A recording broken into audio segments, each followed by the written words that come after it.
The following program may contain language of an adult nature. Listener discretion is advised. Views and opinions expressed on the following program are those of the hosts and guests, and not necessarily those of the staff or management of alltalkradio.net. We think it's the banning of We speech. are First Amendment protected anonymous. material. And if you don't know, you better ask somebody. My boy Maxwell Silverhammer and my bottom bitch jerk man will set you straight with some good old true shit and none of that shit that irks me. Hey Maxie baby, I still got them videos. You fill my cereal port perfectly. Bitch.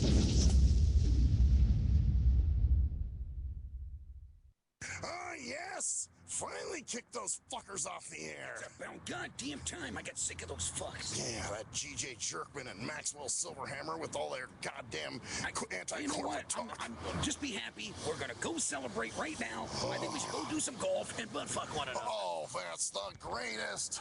I'm ready. Hold on. Go get in the car here. Get the hell on the other side. Another side. There you go. There we go. All right.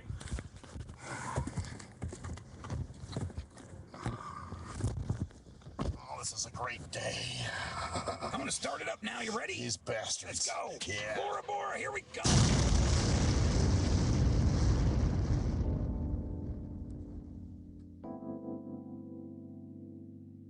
It's the STIM Radio Show. Maxwell Silverhammer, GJ Jerkman, Cruise Control, and G Motor. Do you smell fire? I think somebody lit a cigarette. No, it's the hottest radio show on the internet. So keep it locked here from 7 to 9, cause the STEM radio fam, they ahead of their time. And now it's lesson 1, man, this is lesson 2. No format because they keep it fresh and new. And this is what I call HQ. Hey, Winfrey, you a musical genius, man. They can't paint it like a face is. But if the content is making you sick, take some Dayquil. And if you think that the jocks sound quirky, allow me to introduce you to the shit that irks me. All right, you sons of fucking bitches. Wow, that felt good. That was exhilarating. Welcome to the shit that fucking cocksucking irks me. I'm Maxwell Silverhammer, and we're going to jump right into this shit, man. We had him on a few years ago, and he is back. Richmond, Yay Area Pioneer, E-Ray-C. E-Ray-C, what's going on, man? What's going on, Max, man? Glad to be back. I know we previously talked about how the Skype thing would be better. I just wasn't prepared for it. But, next time we're going to skip the Skype. We're going to skip the interview over the radio, and I'm just going to come near personally, man. I think I owe it to you to come to Vegas and actually be there. I mean, that would be nice, man. That would be whenever you're in town. Just make sure you give me some advance notice. That's all, man. Right. Definitely. So, man, okay. Here's what I'm most impressed with. You made an album. You know what I'm saying? Like nowadays, when kids are just putting up these like mixtapes and downloadable for free singles and shit, you actually went into the studio and spent some money and put some time and effort into your shit, man. Yeah, man. I'm from that era, where you make an album, where you take your time and you invest in yourself or someone else invest in you, and you go out there and make a real album. You don't just put songs together. You take your time and say, hey, this is going to be what I'm going to do with this album, and you go out and execute it. You know what I mean? So I think I'm just from that era, of the 90s when artists actually went and made albums. So that's what I try to continue, that legacy of making albums and not concentrating on just singles. What was your mindset or initial inspiration to go, you know what, dude, I'm going to drop another album? It's always in me, it's been a few years, but just, I don't know, just having a love for hip-hop, just knowing that I would always want to make another record. You know what I'm saying? If I'm not going to retire or stop doing the music, I think it's always going to be in me to make another record. So I'm not going to ever talk that retirement talk or feel like if I stop making music and stop making albums, then I'm just going to stop doing it. I'm never going to say, hey, this is my last record. I actually thought like that years ago, but I was like, why do that to your fans? You might as well, if you're going to do music, do it. If you're going to stop doing it, just stop doing it. Right. You feel me? Yeah. So I'm still actively, currently, man, still pushing like I just came out. I feel like I'm a new artist every time I come out. So when I do a new record, I feel like I'm just a new artist all over again. Well, see, and on this album, you kind of did sort of reinvent yourself, man. I mean, you kind of got a bit of a different style, and vibe. Right. Even got some fun on the album, man. I mean, this is like a classic 1992 hip hop album. You know what I'm saying? Yeah, for sure, man. I appreciate it, man. And everybody who's heard the album or bought it, they say the same thing. They're actually, some people are like surprised and like, man, you took it back, man, and you it's a real good album. So I mean, I think I did my justice by doing it. I'm not just saying this because it's my record, but I actually like my album too. I like how I put it together, because one thing about me, when I do an album, I'm there from the whole time of the not just the rapping, but just the editing and the mastering and the skits. I'm everything. I'm all over the board when I do my album. So I know I put the songs in order, not just to put them in order. I actually listen to songs to see what will sound better. It took me a while to just do my track list. That's letting you know how much detail I take in doing my music, man. It took me a minute just to figure out what songs are going to come next after this song and how I'm going to bring this song in. Right. That took a minute just to think about that. So, I actually try to put in 100% effort when I try to get my records done, Right. Well, did you produce this album? Is this your personal? I mean, you did this all on your own, or did you actually go into the studio, or what was the process like? Yeah. I went into the lab. Me and my boy that's on the album. Shout out to McLaren F1. He did the majority of the production. I have like two or three other producers on there that might have gave me a track here or there. But Right. he's done. Well, I have 16 like total real tracks, and the rest of them are skits. So he did 12 of them. The other 4 like a couple of different producers. But we just went in and did the music. He did the music, and I went in and I recorded. Right. So, I just did it just like that, very organic. Nothing was planned. It was just kind of like, hey, this is the record I'm going to do. I had the title for the album for a couple of years. I always wanted to call it On E. So I was like, man, my next record is going to just be me, like title On E. At first, I was initially not going to put no features on there and just make it be about me. But I say, man, I got to put somebody on here. So I got a few people on there, like Queen. Put the homegirl, Classy. She's from Richmond on there. I got a verse from her, and my brothers, the Bro Highs. They on the record. You know what I'm saying? I even put my daughter on the record. She's singing on one of the hooks called E-Day. So, yeah. You know what I mean? Well, and that's the thing, too, with the title, On E. Is it like saying, I'm broke? Or is it more just like, on E, like I'm E-Ray C, and this is, kind of a play on words? Yeah, I'm just playing with it. The word is basically on E-Ray C. Like, this is my record, and you're going to hear me on E, and this is my story. So, I basically try to put a couple stories in there to let people know that, this is the record that I'm coming with. It might have a couple personal songs on there, but this is me. That's right. Basically what I was making a statement saying. On E was like a statement of being E-Ray C. Oh, okay. Well, that's, and I do like a lot of those. Like, the Jeopardy skit's hilarious. That's awesome. You said what? The Jeopardy skit that you did. Yeah. You like that one? That one. And then and there's a few other things. There's another one I was going to ask you about on there too. You did an E40 phone call. Yeah. On there. Yeah, right. Now was who? All right, man. Give me who did the voice first of all? Man, if I tell you, then everybody know. But anyway, okay. I did the voice. I did it. I'm not gonna front, man. You said what? I said, wow, that was a great E40 impersonation. Yeah, I did that, man. I play around with a lot of different characters and people a lot, like just in my real time, with around my friends and family. So I'm always mocking something, and I might throw a voice from that person out there. So I used to play around with the voice all the time. They like, boy, you sound just like 40. So that's how that skit came about. It was just kind of like I was playing around one day a couple of times, and I figured like, well, I'm finna just do it, and it just came out like that, I mean, dude, for a second, I was like, is that really 40? Yeah. So, and then I'm listening to it. I'm like, no, there's something missing with it, but it's pretty fucking close. I mean, that was a very accurate right. E40. I mean, you could actually go on the road with something like that, dude. Seriously. right, right. Yeah, I was just messing around, man. You know, my brother, he didn't even know it. He said when he first got the album, he even bought the album. My own brother bought the album. He bought 2 copies, actually. So when I went to his house, he looking at the track listening before he even listened to the record, right? So he said a skit from 40. He said, who did this? You know, that's the first thing he said. Who did the skit? And I was like, man. I said, let's listen to it first, and then let me out. He said, you did it, or I was just like, just listen to it, man. You know, because he kind of knew that I had something to do with it. You know, so so he's just testing you. It's sort of like, did you do what I think you did, kind of thing, man. Yeah, right. That was now.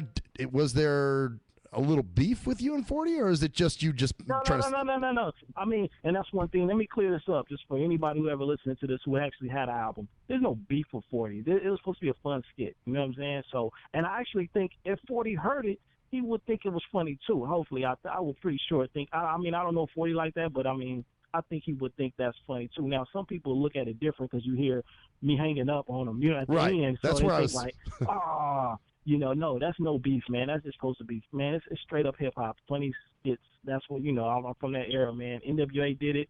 Redman does it. You know what I'm saying? I just get that from them when people do a bunch of funny skits. Right. So right. That's where I got it from. Actually, when I was in the studio, the dude did my boy One Thing where I recorded most of the music at.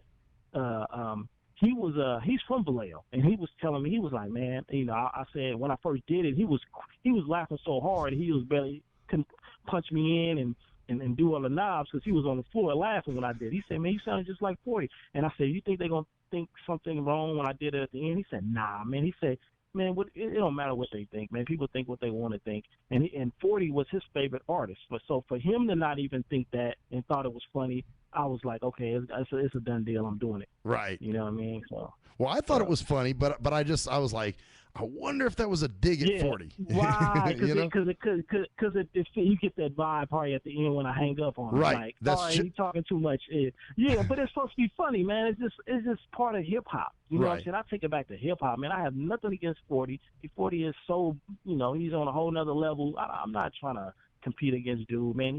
He's respectable, you know, in the game. He's been in the game for years, man. I would never go at an artist like that. You know what I'm saying? So, and if I had any personal beef, I don't handle my beef like that on wax no more like that. So I ain't even worried. You know what I'm saying? But shout out to 40. I don't know him personally. You know what I'm saying? I know people around him, but I don't know him. So I just took it as a hip hop skit, supposed to be, you know, just something funny. You know what I mean? Not trying to take a shot, just being funny, man. That's all it was. Doing it for hip hop. I think you should hear it. That's so funny. That's such a great, like I said, man, I love that impersonation. There's a comedian that imitates LL and Jay-Z. I can't remember the guy's name. That's I think Avery. I forgot his name. I think it's Avery something. Yeah, I know who you're talking about. He does LL, Jay-Z, and he does them real well too. Yes. And I thought, you know, I actually thought of them people when I'm doing stuff like this, but I'm not trying to copy what he do. But it's just me. This is what I do with my personal life. Like, I have fun. You know what I'm saying? So when I'm chatting with all my folks, I might bust out something like that.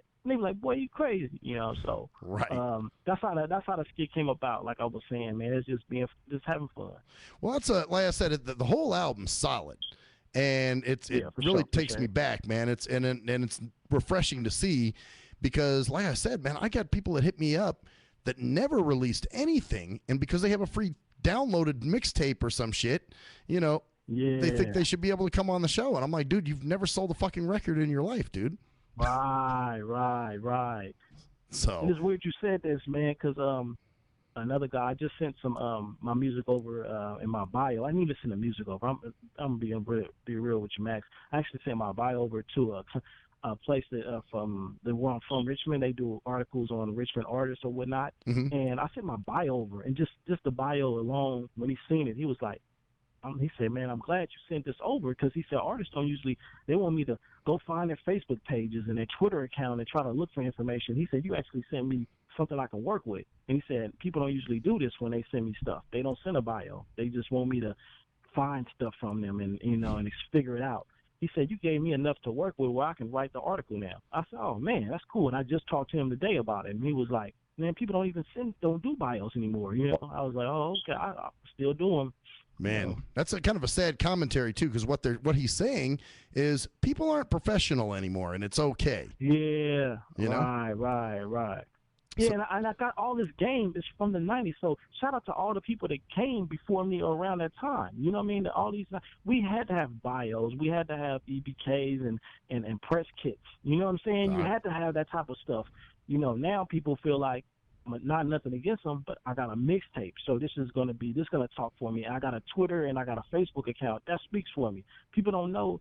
Nah, that's only half of what's going on. You know what I'm saying? You got to have, like, what happens when you run into a real executive? He's not just want to hear your music. I'm like, all right, shoot me a bio, shoot me a card. You have none of that. Where can I hear your music? You're going to say, oh, man, I'm on SoundCloud. You know what I'm saying? Like, you still should have a website. You know what I'm saying? Right. Stuff like that, man. It's just you got to have the basics, man. Sometimes you got to go back to figure it out. And I think that the new age, I'm not talking about rappers. I'm just saying the new age people don't realize that there's certain things that you need in the game to keep you elevated. You can't just hope that your song is gonna just take. Oh man, here's my song that I got. You know, just play it, or this is me, and no one knows who you are. And just imagine if you're a new artist. So I take the same steps of a new artist. Like, you just say if you never heard of me before, I'm gonna shoot you my bio, and then you look at it and say, oh, this is kind of heavy. You've done a lot of stuff. Right. You know what I'm saying? So that's what I do to everybody I do that never heard of me. I send them my bio. Then I say, do you want to hear my music now? Because once they read that bio, they know it's heavy. You know what I'm saying? I got some real good stuff that I've done over the years on here. So when they see that bio, I'm like, wait. This one lady I sent something to, she was like, wow, you've done a lot of stuff. I didn't know, I never heard of you, but I'm looking at basically your resume. It's just like you applying for a job. You're going to go in there with your best resume. You're not going to go in there and say, hey, I just walk into the building and say, hey, man, I used to work at a Home Depot. I used to work at a Target. No, you're going to write a resume of everything that you've done, so that when the employer sees it, he can say, hey, oh, you did this, you did customer service. Okay, well, maybe we can put you here. That's the same way you got to take the same initiative into the rap game. You got to have something so people can see. So I treat myself like a new artist, so I feel like I got to always have my bio and music together. See, you know what I mean? It's funny, man. When I did music, I used to have a guy tell me, man, it's 80% business, 20% creativity. And it seems like these kids are still in the creativity part, and they want you to, look at my like you said, a record executive's not interested in your YouTube or your SoundCloud. They want to see what you've done, Right, exactly. And then numbers, a lot of stuff. That's why the record labels, everything that's changed now since the 90s. Now, it used to be you could be talented and know somebody and you can get signed. Now it's like, what have you done? You know what I'm saying? Nah, we don't care that you dropped 6 mixtapes. Where's your sales? Where's sound scale? Where's this? You know what I'm saying? Where's the numbers at? Well, how many shows can you pack? You know what I'm saying? Executive, they ask these type of questions. They want to know what reason will we put you on the label if you don't make a buzz for yourself? Yeah. You know what I mean? So that's basically where it's at. And I'm sure artists even now, like Drake, I'm sure he had a bio to get where he is. You know what I'm saying? Right. So, man, well, what's really impressive to me, that you said you sent this bio to a guy in Richmond, and the dude had never heard of you? You said what? You sent this bio to a guy in Richmond, and he'd never heard of you? Like, how could you be No. You know what? It's somebody who works for Richmond. He's not he's a journalist or something. He's a person that writes for the Richmond articles and stuff. He's not really actively like into music. I don't know. I think this guy is really older. You know, he's an older guy, you know what I'm saying? So you don't really know unless you contact him and he reads and it's like, oh, okay. So he's not been I don't think he has been into hip hop. He actually writes about different stuff for the city. But he also writes, if someone send him a package of music and you're from that city, then he actually will write about you. Right. So I think that's what it is. I don't think he just don't know. I think he's probably really never been into hip hop. I think he just go ahead and do it because you're from Richmond. So he'll go ahead and write you up. So that's what it is. Okay, because I'm like, man, how can you be from Richmond and not know who E-Race is?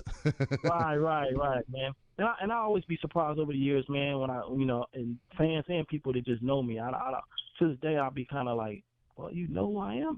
So I still be tripping off that because I be thinking some people don't know. But they every now and then somebody surprises me and be like, man, I know about your music. I've been knowing about you. And I'm like, oh, that's cool. You know what I'm saying? For somebody to just actually acknowledge that they they know who you are. Right, You know? right. Well, I don't know how you couldn't. I mean, you've been doing this for Uh-huh. 20 years, you know? Right, exactly. And I'm active still. You know what I'm saying? It's not like, you know how you fall off. Like I did have times where I wasn't dropping a bunch of albums, but I've actually always featured or been doing something every year since I've been out. Since I dropped for 20 years straight, I've always, if I didn't drop an album, I was on another person's album, Right. or if I was on something, you know. So I never had a dry spell completely, where I was never on a project. You Yeah, know? because I was going to say, man, that's 20 years is pretty difficult for a rapper, period. You know? Right. And then alone an underground artist, you know what I'm saying? That, you know, it ain't like I struck it big time or something. So how do I still do it at this level and still able to create? You know what I'm saying? Because sometimes it's hard if you start off on the underground level, you can't keep it up because you feel like, oh man, life's changed. Get a family, you got to pay bills, you got to get a job now. Cause like your music ain't popping like it used to be. Right. Like I've still stayed active the whole time. You know what I'm saying? So I feel like I ain't gonna fall off until I want to stop doing music. You know what I'm saying? And I feel like because I had a record that didn't come out. It's not no one's fault, but we, you know, I was working with a company at the time, and we didn't agree at the time. So this was about 5-6 years ago. So that record didn't come out. It kind of pushed me to start pushing myself again, all over again. So I did a street album called Second Wind that's out. I dropped that like 5-6 years ago, and then this is my new album. So I had a 5-year span of, you know, but in between those 5 years, I was dropping singles, not just to say to get people, but just to keep something out. You know what I'm saying? So I was leading people up to my album. So that's what I did. So this album that never dropped, will it eventually? You probably have the masters for it, right? Yeah. You know what? I took some of those songs out. And, you know, we put them on different albums, people's compilations, mixtapes, and stuff like that. I did a lot of that with that album. You know what I'm saying? It is still a lot of songs that no one's heard, but it's just, you know, it's just old. I look at it like I did it almost 10 years ago. So I'm like, you know how it is, man. When you do something so long ago, you on to something else. It's not me anymore. You know what I'm saying? Right. But, I mean, I was talking to my boy Contact, and he was like, man, you know, we might eventually go ahead and put it out one day, but it's not nothing that I don't even think about it no more. I'm on to something else, you know. Right. To you, it's old. It's like, okay, well, that's not even relevant. It just doesn't sound as good as the new stuff. It's just that time, man. It should have came out when it needs to come out. Now it's just kind of like dated to me. I don't feel, you know, I'm on to something else. It's you know, it is what it is. You know, it happened. I ain't got there's no qualms about it. I ain't mad. I'm just keep going. You know what I mean? I'm on to the next, man. That's the artist in you, man. So yeah, and it's just keep moving. You know, I've seen artists do it myself. You know, like I read about artists who always get their album shelves, and they, you know, I remember another artist, Crooked Eye, when he was with Death Row, and his album didn't come out. And, you know, when he got off Death Row, he just did a new album, and they was asking him about the other album down, and he was like, man, I ain't worried about that album. I'm on to something else. You know, so I listen to that, and I'm like, I feel the same way. You know what I mean? Like once you do a record and it don't come out at the time, you know, it's years later, you kind of be like, you don't really care, you know what I mean? Right. Only person that might care is a fan, of course, but I mean, right. You know. That's, and you know what? I kind of you gotta kind of think of that too, because somebody might really want to hear, because they want to hear, like if you pass that stage, they want to hear that old E-Ray C. They want to hear what you had to say. You know what I'm saying? It could have been something they really could have enjoyed and listened to. You know what I mean? But like I said, at this point, there's no thoughts of it coming out, but you never know. I don't know. You know, I just gotta talk to me and my boy, and we'll figure it out and see if we can, you know, come up with a plan and just drop it or something. I don't know. Yeah, because you may get someone who hears this interview and is like, hey, dude, can I ever get a copy of that album? You know? Like, yeah, right. I mean, people were asking about it because I had the album cover finished and everything. So, you know, I had flyers. You know, it was promoted. So people was wondering about it, but I think it died down. And, you know, once, you know, it's been like 9 years. So people kind of like, yeah, they ain't worried about it. I just came with a new album. So it's kind of like, oh, you know, you forget about it. You know? Right. But man, it is what it is, man. I got the new record out right now on E. You can get it on iTunes, you know, Google Play, wherever, you know, digital distribution, and it's in a few stores in the Bay Area, Rasputin's, and it's in Dimple Records in Sacramento, California. So it's also it's doing well, but I'm just trying to keep promoting it. It's also on CD Baby too. I've seen it on there. Yeah, yeah, definitely. Somebody just bought it off CD Baby about a couple of weeks ago. So, yep. Man. It's there, man, for everybody to get. It's a great album, great hip hop album. You like hip hop, man? I took it back. It's a dope album, man. Music production by McLaren F1. The beats are all knocking. Good hip hop music, man, and I did my thing on there, and I'm trying to give it my best, man. I'm acting like I'm a new artist all over again. If you listen to Elude, you can tell that I'm basically coming out. It's two ways you can look at that. You can look at that like, man, he's trying to prove something, or I've been out. Right. You know what I'm saying? When I like those type of songs. When I do those songs, I did a video for it too. It's on YouTube. I'm letting people know that I'm an MC. You know what I'm saying? So when I do do songs like that, I'm trying to let you know that I'm an MC. I've been around. I've been doing it. Or if you never heard of me, one doc in New York never heard of me, seen the video, and he was like, wow, that's heated. Man. You know what I'm saying? And somebody who never heard of me before, he just from New York, and he heard it, and he automatically liked the video because he was like, man, I ain't heard, it's been a minute since I heard somebody just come off like that, so. Well, that's appreciate the love. That's why I want to jump into one of your tracks right now. When we're actually going to jump into Elude. Oh, okay, for sure. See, I didn't even know you was gonna play that or nothing, but I just kind of thought about Elude, you know what I'm saying, because I was getting a lot of good feedback off of it. Oh well, we're feeding off the same wavelength because we're gonna jump into that. So if you hold on with us, we're gonna play that, and we'll come right back and talk to you some more.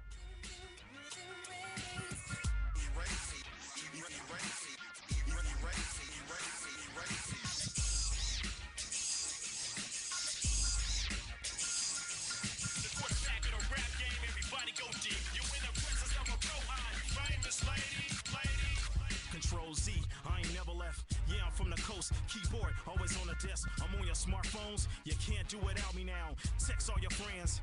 Tell them that I'm making rounds. Lethal with a microphone. Contagious when I spit. Keep my rhymes on the blade. They hit a hole, not the strip. Should've known I had a gift.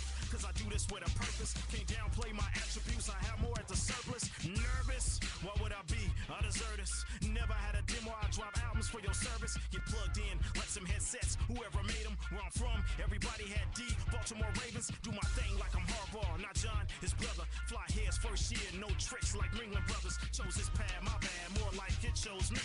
Feel good about my artistry. Keep it stitched like embroidery. Slaughter E, not Harley. Try to target me. Go up against you like Peter when an entertainer is wearing meat. What's up, y'all? We going out tonight? Yeah, it's my treat. Make you listen to every song I did. Get your own E. Head blown. Major overload. You feel your high coming? And just think, you didn't need soda pop to mix nothing. I stay stunned, but not like my daddy. Two different people. If I had a son, it wouldn't be a junior. Forget a sequel. Give him his own name. Bloodline already running through him. Like the Rams defensive line. Take it back to straight schooling. Rick ruling. Pretty slick, huh? Like Javon Green. You see my name, it's all me.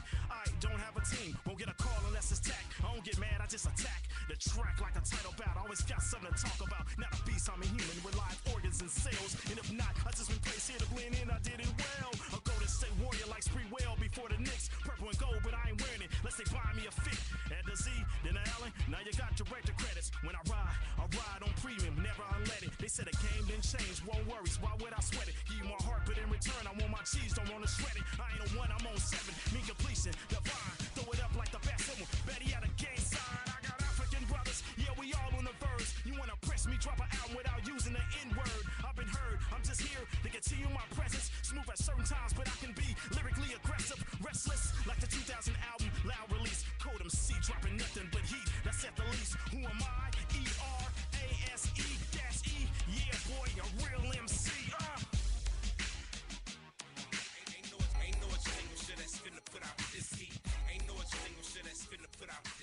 Now I can see why New York cats like that, man, because that's a very lyrical track. You know what I'm saying? Right. So yeah, it's nice, man. I'm definitely digging that, and I totally. Although I gotta give you a little bit of shit, like I promised. You sent me. Yeah, go ahead, man. You sent me the edited version of the album, and you know my show's uncensored. You know. Yeah, you know what, man? I didn't think of that. Just quick, but man, when I actually recorded my record, it was a lot of songs that was just done. I take not even trying not to curse or not, right. Or whatnot. It just came out like that. And then so when the last few songs came about, I was like, why not edit it? Because I did a lot of songs had no curse words in them. So I just it kind of happened like that, you know what I'm saying? But it was not intentionally. It was just like, well, let me just edit some songs so it can so it all can be clean. You know what I mean? Oh. So that's how it happens. So that's how the album actually sounds. You didn't send me a radio version of your album. That's just how the album is. Nah. Oh, okay. Right, and it's only a few people that, I mean, not too many people even notice. I mean, maybe like you said on Soup Killers, because you can hear it. You know what I'm saying? But a lot of people just told me that I was dope. They didn't even tell me, "Oh man, is this an edited version?" You know, no one said that. You're the only person that maybe another person said something, but you're like the one only person that actually said it so far. You know? Well, yeah, leave it up to me. No, and You know? and it doesn't take away from the album, man. It's still a dope album. I just was like, oh shit, did he send me the edited version of this? Right. And it sounds like that because you're like, wait a minute, why he sent me the edited version, man? He could have just sent me the and then my bad. Like I said, I was going to send you the street versions of those songs, but I think Tom got up on that. You know, yesterday I was saying, man, I'll send them. But she was like, man, don't worry about it. We'll talk about it on the show. Yeah. You know? Well, not only that, but this is what your listeners who are going to buy the album are going to hear. So if I'm playing stuff with the shits and the fucks in them, then they're going to be like, hey, dude, wait a minute. That's how it was on the, you know, this shit is edited. So you're going to have more of that. So I don't want to draw attention to that. I want them to make sure they realize they bought a good album. You know what I'm saying? Right. And that's what I focused on, man. Like, just making a dope record, you know what I'm saying? Not really focusing on what was said, you know, what was not said, just making dope music. You know, I think that was my whole objective when I made my record, man. Just make a dope record. You know what? You know what I'm saying? Don't worry. Okay. Mm-hmm. I was just going to say, man, not to cut you off, but I like that there's a line in there where you said, you want to impress me? Drop an album without using the N-word. Yeah. You know what, man? It just was, I was flowing. You know, when I was doing that record, it just came out like that. Because sometimes, you know, we all make records with it in it. You know what I'm saying? Maybe 99%, well, let's say 100% of all music says that. You know, it says the N word somewhere. So I just was on some more of a, okay, if you don't make a record without saying it. Right. You know what I mean, I was more of a challenge, you know what I mean? So I was just basically just being an MC, and that's what MCs do. You know, we challenge other MCs, you know. Just like if you dope, don't you know, like M might have cussed his butt off, but he could never say that word, you know what I'm saying? So he was basically showing that he was dope because he couldn't say the word, you know what I mean? So. Well, and two, there are people that do have something against that word. They don't like that word, and that's okay. So I thought maybe, you know, you were kind of feeling that way, like, you know, man. No, I mean, you know what? I mean, I think we say everybody say it in their natural, just have, you know, just naturally say it. I mean, everybody say it. It ain't just blacks, whites.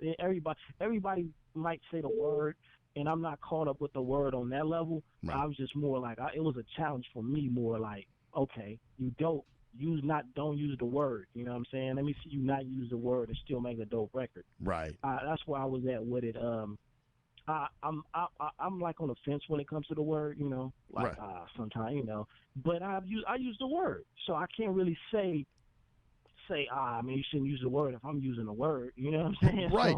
So, you know, when I talk to my boys, the word comes out. So until the day I don't completely use the word, then I can't really say who should and shouldn't use it. I was just more of a challenge, man, being an MC, telling people, let's see you not use the word when you rap. Right. You know what I mean? So. Which is actually quite the challenge too, because, you know, I know, dude, you'd have a lot of people that wouldn't pass that challenge. Yeah, right. I mean, it's not difficult to not do, but it's more of they have to think now. You know what I'm saying? You actually asking people to think when they do a record. Like I said, that's going to be difficult nowadays. Right, exactly. So exactly, man. So. Well, you know, there was and I'm going to jump into another song by you, and I'm thinking of saving, because boy, I man, you know what? Actually, yeah, let's do that. Let's jump into this other track, man. Suit Killers, real quick. Suit Killers, okay, yeah. Produced by Dab Daniel. That's my brother. He's the bro. Okay, let me just tell you who's featured on it. That's the bro. Those are my brothers, man. We're like Wu-Tang. So we all do our own projects, so we come together and form that Voltron thing. I put my brothers on the track. We all close-knit. He produced the track. He's rapping first on the track, Dab Daniel, and he produced the track. He's a dope producer. Engineer, you know, and writer. So I just want to give a shout out to him for producing the track, and Elude. He produced Elude also.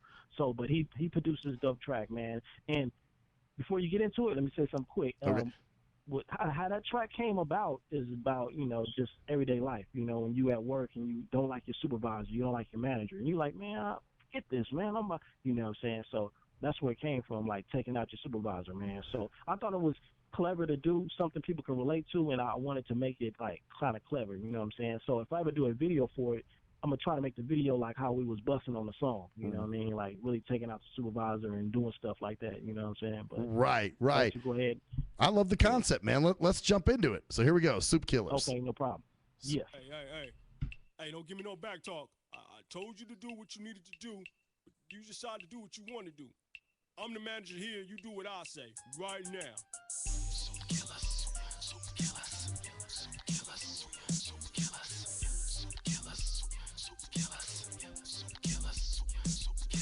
Hey, what's the hold up here? Come here, hurry up. Mr. Daniel, you call yourself a rapper? Rap those boxes and get them done right now. They got me working 9 to 5 like Mike, so I'm with it. A method to survive round the clock, gotta get it. But this punk wanna make it harder for me when I'm grinding. Moaning and complaining from the moment that I time it, that I chime in like a champ. Check the she ain't quick. Probably wind up in the clink, yeah, this day gon' end sick. I'm simply trying to feed my fam, you up in the way. Yeah, I tried to do it rapping, but the crime didn't ever pay. Trying to duck a deck, cause I didn't dot a I. But I'm on my P's and Q's when the owner slide by my West, call it Sambo. This is my example. Damn, bro, this the type I can't stand for. I damn near quit every job I had. The supervisors try to talk to me like they my dad. I'm never late, I stayed on time and I made my coworkers laugh. I should've took my hard hat and shoved it up his other job. They was racist, they was holding me back. Giving the white boy the contract, but made me pick up the slack. We got the same position, he get more pay and do less work, but get more praise. They gon' learn today. I got 401k, so give me my last pay before I go cray. I walked into human resources and I didn't have much to say. I told that wig where you have my money by the end of the day. Hey, this is like the second time, Mr. Odin, that you didn't do what I said you needed to do. I need you to hurry up and get these boxes and push them right over to the left. Hey, you heard me? I'm all about working and I'll work, but I'm a hustler. I'll punch a clock, hit the block and don't fuck with ya. I can work a 9 to 5 without you telling me. But you can't work a 9 to 5 on my block, you ain't slick. I run from officers, you in the office, we ain't got a debate. I'm not into politics, I'm into getting rich by any means necessary. Go to work, beat the streets, gotta eat and freak. You beat your meat and kiss your boss's sucker. You touch it like me, you gon' retire buster. You must have forgotten, I'm on some block. Some real hip hop, punching the clock. I come in about 15 after time that I'm posted, so my day ends faster. Then I go through my face, get my mojo on. Pour me some coffee, try to get in my zone. Make rounds run the office, look, I'm in this piece. Then I'm back to my desk, I rest my feet. And as soon as I log in, this voice starts talking about some evaluation I must take part in. Ooh, you're starting to touch that nerve, but my work is on point, baby, I ain't scared. Got to feeling some kind of way, you know what I'm trying to say. Been ready for the what you gotta say.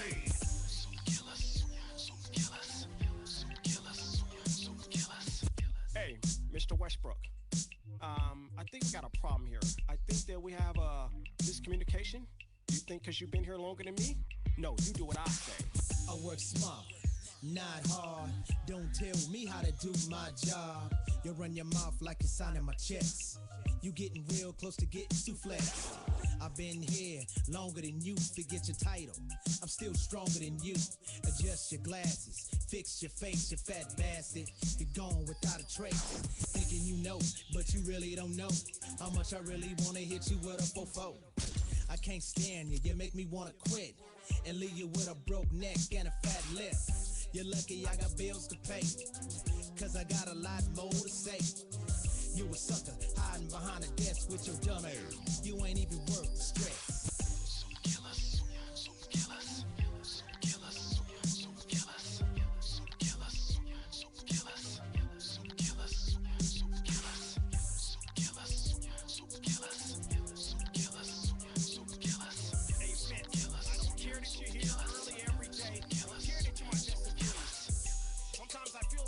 Talk mess, I'm gonna talk it.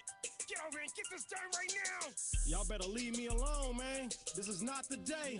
This is not the day. They got me heated, ready to leave. I iron my ship. Best worker here and they give me lip. Must not know that I flip. Don't wanna see the OE like Malt Lick. Incredible Hulk. No adventures. Team solo. Won't find your body that's tracing chalk. You ought give me my space. I ain't a kid, I'm a parent. But apparently you wanna talk foolish like authority was granted. I'm here every day, never late. I don't call in sick. I don't fake injuries to your workers' comp. But when I hurt my foot, I did take advantage of modified duties for the last 6 months. I deserve to get up in your punts. I'm here sweating no raise. I'm taking whatever I want. Thank God my day is over, but they don't know I'll be back. Dressing all white like a chef across from that laundry mat. Wait till he walks out, send a decoy, ask for a nap. Then I creep from behind with a sign out, open the trunk so he can relax. Ride off like the boat bus arrive in Southern Cali. Hit up Hopkins on his Insta like, you know where I can dump this body? You talk all that when you're in work, but maybe if we take it outside, then we can talk like natural adults. That's great. You know, here's the thing. I love concept tracks, man, because there's not enough of them now. You know? You said what? I'm sorry. I love concept tracks, man. That's definitely, you know, people that think of concepts. This isn't just your basic rap about being how dope you are, or, you know, being on the streets, or right. being in the club. Yeah, I feel like I needed one of those tracks that people can relate to, but it needed to be real personal like that. Man, I gotta get you the unedited of that, man. Actually, the unedited version of that track is the main one. That's so dope because you need to hear the regular street words on that song. That's what you know what that's what caught me. Honestly, that's when I said, "Wait a minute, is this the edited version?" Yeah, you know, you gotta hear because it's gonna make the song sound that much better, man. So. My bad, but I'm definitely just gonna send it to you on GP. You need to hear that one uncut because it's gonna make the song that much better without hearing the the cuts, the outs or whatever. Right. See, that's it. You know, it took away. That's what I noticed. I was like, wait a minute. Right. And the line about something, I sit down and log in, then I hear this voice about an evaluation to take part in. I was like, oh, dude, because I've had that happen at work. Same bullshit. You know what I'm saying? Yeah, right. Everybody can relate to that. And then you get different stories from every artist that's on there. You know what I'm saying? From all my brothers, the Bro Highs, everybody came with their own, like, opinion about it. And we've been making music for so many years, man. We know how to do stuff like that, and to not sound alike, but know how to, you know, make us sound as one. Right. You know what I mean? We just know how to do that, man. And we didn't even have to be around each other at the time, man. And still know how to make a record sound like one. So man, shout out to the Bros. It was great, and just how you guys traded off verses, and everybody talked about white collar work to blue collar work, and really nice, man. Really good track. So yeah, appreciate it, man. Now I tell the Bro Highs, man, hopefully they'll hear this, man. You heard on the Bros, man. They said that the track was dope. Soup Killer. You know, why don't you guys do an album together as a group? Man, you know what? I mean, people that know us from Richmond, they've been waiting, you know. So we actually have recorded a lot of music over the years, man. We've been rocking, but I think we just ain't came with the material that we all are satisfied with, because actually the album was supposed to come out like 2 years ago, but it didn't because everybody wasn't involved. You know, we need everybody to be involved for it to really be a right record. So I think we just need, you know, because sometimes you might have 2 or 3 MCs missing, and we don't like that. We want to have everybody around when we do the record. But you know what? If our minds get right, man, we can actually do it. Hopefully before we get too old. You know. I hope so, man, because everybody on the track was dope. So I would love to hear you guys come together. Bro Highs, baby. Bro Highs. Man, that's and that's are they all related by blood, or is it just No, you know what? We grew up with each other, man, and so we grew up around each other's family, man, and slept at each other's houses and stayed with each other, man. So we bonded brothers. You know what I'm saying? Not blood, but we bonded brothers, man. Right. We basically the only real friends we know, you know, that's still around. You know what I mean? But we got other friends outside of us, but we bonded. You know what I'm saying? In a whole, like, from spiritual, lyrical, to just knowing. We kind of know how each other think too. So you know what I'm saying? We know to ask when you asking a question from, you might call up Ease Up and ask a question about Al, and they be like, I know what he gonna say. You know what I'm saying? It's kind of like, cause we bonded so like that, so we kind of know each other, man, real tight, man. So when we do the music, it just shows when you close as individuals on a regular level, you know, and we came together for music, but we brothers before the music. So it's like it shows in the music because we already bonded together, you know, as regular people. Well, Matt, I know how that goes, man, because I have a buddy. Actually, he does the show with me sometimes. And when we hook up and we do some improv shit, you know, we are really good friends, but we could just feed off each other, man. And it's just a great chemistry, you know?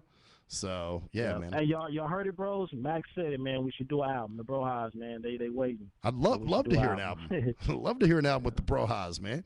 So it kind of puts me in mind of another group out of Chicago called 21st Century Hip Hop, which is kind of a similar situation, you know, and that's who you guys put me in mind of when you were rapping that, because that's the kind of stuff they rap about. You know what I mean? Oh, okay. Yeah, I got to check them out, man. Yep, 21st Century Hip Hop. But not to plug them on your shit, man. But but you know, I do have a. Now we got to get into this, man. You got a track on there called E Story, and it's about. I guess you did come out and talk about the fire that you set at the apartment complex. Yeah. And it's crazy, man. Cause, you know, because I have a friend that lived over there. It was on McDonald, right? No, not McDonald. It wasn't about McDonald. It was somewhere else. It was far away from McDonald. Yeah, I do remember, but my buddy did live on this particular street or in this particular complex, and so man, talk about that a little bit, man, because I know you did get into it on the album a bit. You know what? When I personally. It took me a while to even talk about this situation. You know, this happened over 20 years ago. But my brother told me, he said, one day you're gonna make a song, you're gonna rap about it. And I was like, I don't know, I don't think I'm ready to even go there. You know, now that I'm older, I was like, let me just get off my chest for the people that do know. And and people might not know what really happened. So I just went ahead and said it. I didn't know if I can actually. I see you surprised me on this because I didn't think somebody was going to actually ask me about that. I mean, I thought people were going to ask me in the street, like, hey, man, I heard the record, you know, but nobody has asked me about the record yet. And then now you're asking me, and I didn't know how I was going to, like, how am I going to approach this, you know, talk about this topic. Because when I did the song, I never listened to it afterwards until, like, I listened to it a couple of times, to be honest with you, but I couldn't listen to me talking about it because it was very personal. Right. And it was in a dark place. So I didn't want to keep listening to it. I didn't listen to that song like it was just like I'll listen to the beginning and then that was it. You know what I'm saying? But now, you know, I can talk about it. You know, I don't know how you want me to talk about it, like talk about it in details of what had happened, or you know, I'm just I mean, you know, it was just a situation. It basically was a situation when I was with a female. You know what I'm saying? When I was younger, I was like 16, 17 years old, and you know, we was dating, and my mind wasn't right. I don't know if I feel like she was messing with somebody else or something was going on. I don't know. I just, you know, at the time I was mad, and you know, I just said that I'm finna do this, and I said, you know, set the laundromat part on fire, man, and that's, you know, it's crazy that I'm even talking about this, man, because it's like it took me a long time to even go get to this level, but I basically set fire, you know, and the situation happened, you know what I mean? And, you know, lucky I didn't go to jail for it. I fought it in court, you know what I'm saying, for a whole year. And I guess that was the good part about it, that I didn't go to jail for it. And I was able to, you know, right after that, I got called to put out my album strictly for the G's. So it's just crazy how that happened, because it was just like, once that happened and I finished that situation, it was like, boom, somebody likes my music and they want to put me out. So you got to think, if I ever went to jail, we would have never heard Strictly for the G's. No that situation. Well, you know, and not, I didn't mean to make you feel uncomfortable, man. That was just, I just brought it up. No. That's what I said. That's why I was saying it, that I never talked about it, but I'm a little more comfortable talking about it and you know, in pieces now, because I'm older. You know, so I'm not a little kid, man. I can talk about my experiences and stuff like that. This will make this show even that much doper, because I'm actually talking about it online, right? You know, once people hear it, they can say, oh, wow. You know, that'll make them want to buy the record. See, my whole thing is promotion. I want you to feel like, man, I got to hear that record now. Oh, you know what I'm saying? Because I talk about it very detailed. If, you know, you heard the record, and I talk about it very detailed about what happened. So for anybody who don't have the record, don't have my album on E, you should go get it. The last song on the album is E Story, and it's the most personal song I ever did in my life, man. It talks about my personal experiences with a situation that happened, and I think y'all should definitely want to listen to it, at least to see where who I am. We're you know what I mean? play it, man. We're gonna play it in a little bit. Oh yeah. Oh, that's cool, man. Play it, man. I'm here to promote anyway, man. I put it on the record for a reason. I put it on there to get it off my chest, but at the same time, I wanted people to know what happened. Well, I'm just at. Go ahead. Oh, go ahead, man. I was just gonna say on your Strictly for the G's album, you actually got a hood over your face because you burnt your face, right? Yeah, well, not bad. It was just a point where I was discoloration was different. You know what I'm saying? So I was kind of like, I was ashamed because I was 17 years old. You know what I mean? So it was kind of like, I'm not looking like I'm supposed to look. You know what I mean? So yeah, it took years for me to get over that type of stuff, man. I didn't wake up and just be my confidence just went through the roof, man. I'm still dealing with it. You know what I'm saying? I got scars on my hands and arms that to this day they ain't gonna never go nowhere. So but I can tell you I'm in a positive space now. You know what I mean? And that's why I ain't gonna lie, hip hop kept me motivated, man, to keep moving like this, because I think if I didn't do hip hop at the time, I would have been more actively probably going on a crazier note, and feeling like I had to get revenge and do things of that nature. But because of hip hop, man, I just stayed active in that, man, and it kept me positive. So that's where I'm at right now. I'm a grown man doing hip hop, but I look at the past as the past, but I bring it up because I want people to know, man, this is what I had to go through to get to where I'm at right now. You don't get peace without going through the struggle. You know what I'm saying? So that's where I'm at right now, man, and that's why I talked about it, because it was personal to talk about it, but I feel like I had to get it off my chest so people can know who E-Ray-C, what E-Ray-C went through, you know what I'm saying, growing up. And, this is where he at right now. So, and people love stories, man. You always got to put yourself out there every now and then and give people a piece of what's going on with you, man. It creates a great story, you know what I'm saying? And then when they want to talk about you, you can always, when you get that VH1 story, like I get one day, I'm going to bring it up again. You know what I'm saying? So, well, like I said, man, I knew the story. So when I heard you actually talking about it, I was like, oh, shit, he's talking about it now. Yeah. So. And that's going to surprise some people that know me. That's why they should get the record, because you're going to hear a real story. You know what I'm saying? A real story. Not just, I'm bragging about what I got. I'm talking about something that happened to me personally that I never wanted to even tell nobody, you know what I'm saying, that I was ashamed of, that I was running away from, you know what I'm saying, but it's part of me, so I talked about it, man, and that's why it's on the record on E. Everybody needs to pick it up, E-Ray-C. Man, did this girl live in the complex? Is that what the deal was? Yeah, man, you know what? I got to clear the air with this, man. I'm actually cool with the female right now, so I don't want to say anything bad about the person. It's just a story that happened back then. Shout out to, her. I ain't even saying names right now, but I'm cool with that. Her family, everything, I'm good, man. I got love for them, and ain't no love lost, and that was all me. That was my fault. So I don't blame somebody else for my actions, and that's what every man and woman should deal with in life. Like, take control of your own actions. When you do something, that's your fault. That's not somebody else's fault. That's yours. If you do something, that is your fault. You know what I mean? So I take total blame for that. I don't think she had nothing to do with that. I think that was my mind. That's how I was thinking. So, I mean, shout out to her. I don't, like I said, I'm not going to sit and talk about it because me and her cool. Right. You understand what I'm saying? And people don't understand how can you be cool after something like that happened? I'm like, cuz it was my fault. You know what I'm saying? Right. She didn't sit outside and light the fire with me. You know what I'm saying? And then say, hey, I'm throwing it at you. You throw it back. You know what I'm saying? So that was my fault, man. And that's why I had no beef, no hate for nobody else, man, about that situation. I've been there myself, where I've done something really fucked up to a female, and who I've since rekindled stuff with, and we're like real good friends now. So I totally understand what you're talking about, man. I totally get it. So, right. But unfortunately, you decided to be interesting, and we're like at the end of the hour here, man. So I'd like you to tell everybody, first of all, where they can get the album, any information you want people to know. This is time to spit it out, and then we're going to jump into E's story and another track. So, okay, man, E-Ray-C on E album is in online right now. Like I said, iTunes, Google Play, Amazon, CD Baby, any of the distribution companies you can find, man. Spotify, the album is out right now in stores in the Bay Area, and right now Rasputin's it's on sale for $6.99. Dimple Records is $6.97. And what else, man? My Facebook is ERAC-E, or you can go to my personal page. ERAC is the MC. ERAC, one word. I'm on Twitter. ERAC, one word. Shout out to the Brohide, excuse me. Shout out to McLaren F1, my producer. Shout out to all my fans, everybody who bought my album, who has the album and enjoyed the album. Shout out to my homie Contact, man. He's been doing nothing, giving me nothing but love.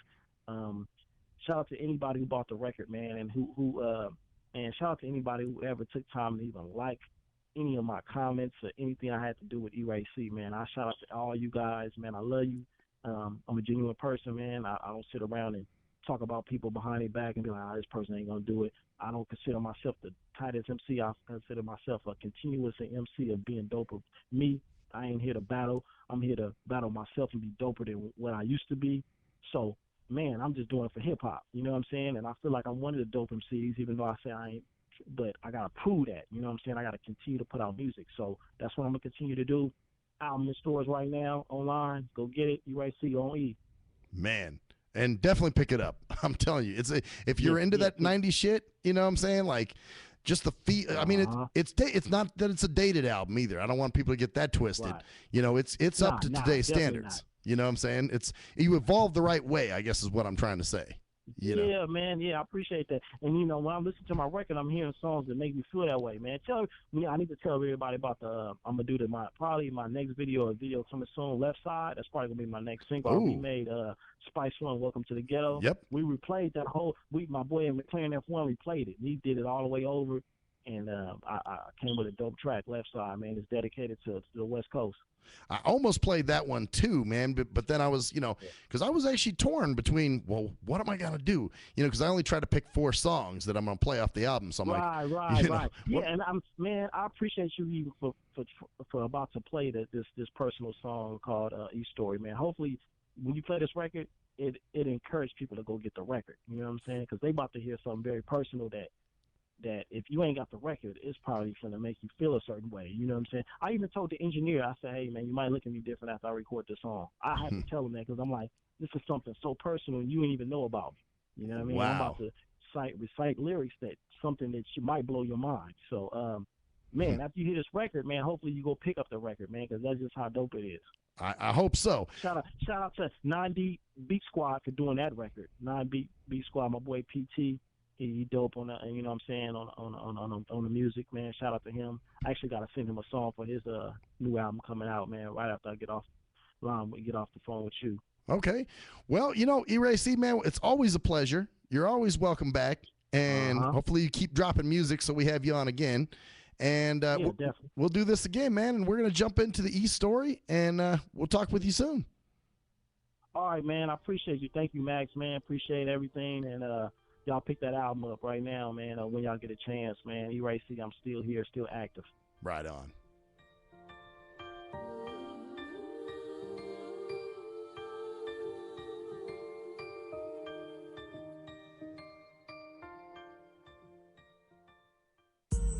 Sitting here watching these clothes turn the same way my life's been. Yeah, you live and learn. Spend most of my time writing songs with only a little earn.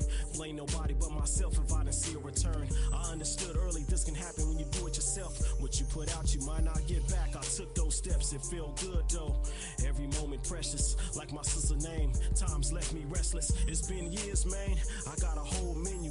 You wanna hear the last 20 or before that? Just continue. The year as 94 classic albums started emerging. I dropped, had no idea I'll be looked at as a different person. I'm in a small city, different rap section story. Same people who out here checking for me. I must have lit a fuse but didn't realize till years later. It's like I was walking around famous without the lights and paper. I'm out here rocking braids, man, forget a taper. My bro little sis twisted me up as a family favor. Kevin and I are doing music before we met the label. So initially when I did, my rhymes were all stable. Fresh out of high school, got a call, they want a meet and greet. I'm like, for real? Kev said, yeah, in about 2 weeks. I'm spitting songs after song, they smiling cheek to cheek. Trying to keep it gangster, they had me posing with heat. Hit the lab so quick, we chose K-Lose. With a sound so crisp, who couldn't lose? We got an album done with only people that I knew. That's how it was back then, who was checking for dues? Some of us had crews, new releases kept the town hot. Trips to Wingstop, a year later formed a cell block.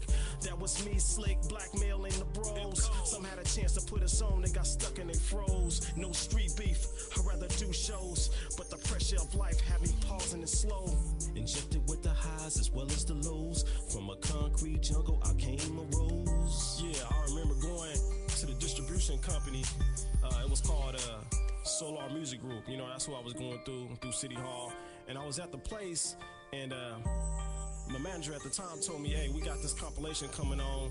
I didn't even know who it was, man. He just told me to spit a few bars, and happened to be the West Coast Bad Boys, man. The rest is history. We won a bit before the album 2 years prior, when I was laying in a hospital bed from a fire. High school, 11th grade, got involved with a girl. Before they knew me as E-Race, I was just Earl. A cool kid, slightly shy, always quiet, but there was something deep inside. It's like I was wired. We started kicking it. After that, we started dating. Boyfriend and girlfriend, that's what I thought. Mistaken. As time went on, things didn't add up. I had questions. She blew it off like I was tripping. Didn't even return my message. I'm getting weird signals, watching her body language. My people's try to tell me I had to do my own investigation. She said she was staying in, but I seen her out. Round the corner, Acra pulled up. She got in. I'm heartbroken. This dude's so deep. I'm just a kid on feet. How do I compete? I'm getting A's and B's. He's selling quarter keys. He got his own crib. I'm staying with my auntie. Now my spirit's down, but my rage is up. Emotions started spazzing. It was supposed to be us. So what that happened after this changed my life. You know what I mean? So what I did, I was so fired up, and I had it in my head that this is what's gonna happen. So I poured the gasoline in a container, you know what I'm saying, that you put into a car. As I walked like miles to our house, cause I knew I was finna do something crazy. So I hid it in the bushes that day. I came back that same night. I remember that I was looking for it actually, and I couldn't find it. I kept looking. I think at that moment, God was trying to tell me, don't do this. So I still couldn't find it. I was looking through the bushes. I'm like, it's there, man. I know nobody didn't see me. Put it here. So I grabbed the gasoline. I went up to the complex. So inside the washer and dryer room, wherever at the complex, I opened up the door. I had a lighter. I put the gasoline down. You know what I'm saying? But what's so crazy about it, I had a lighter, so I lit it up, and I closed the door behind me, so I'm in there.